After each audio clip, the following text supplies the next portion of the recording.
Heyvo kardeşimizin hazırlayıp sunduğu, Bilal Görege'nin konuk olduğu özel müzik faslı başlıyor. Müziğin dehası Bilal. Yürü be. Allah'ına kurban. Allah'ına kurban. Dul dul dul dul. Dul dul dul dul. Dul dul dul dul.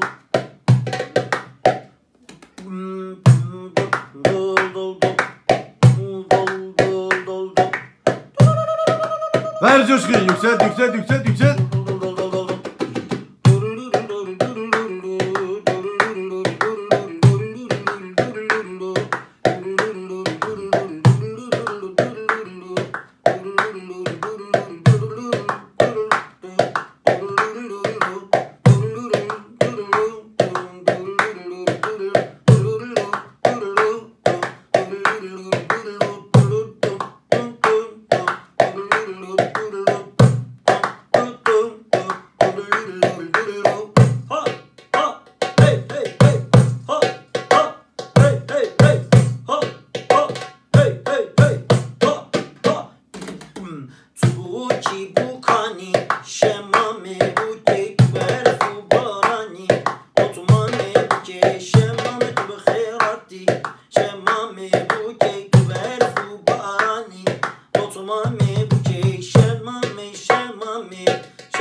İşte bak geldim ben buraya hemmo.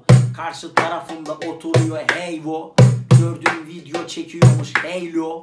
Çıktı geldi bak işte benim yanıma. Getirdi çoktan kullandı araba.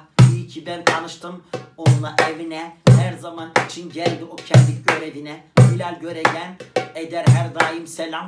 Ettim bak ben doğrudan yana kelam. İyi ki Allah heyvoyu var eylemiş yoktan. Çektiği bu videoyu paylaşsam acı boktan. Çalıyoruz arada Arapça Kürtçe. Beğeniyorsan hadi gel bizi dinle. Bu hayat arada olmaz rayında. Dün akşam biz vardık canlı yayında. Ortalığı anında dinletiriz. Kimler ne istiyorsa dinletiriz. Arada bir elimizde olur çekiç ve orak. Heyvo kardeşimle yiyeceğiz biz şamborak. We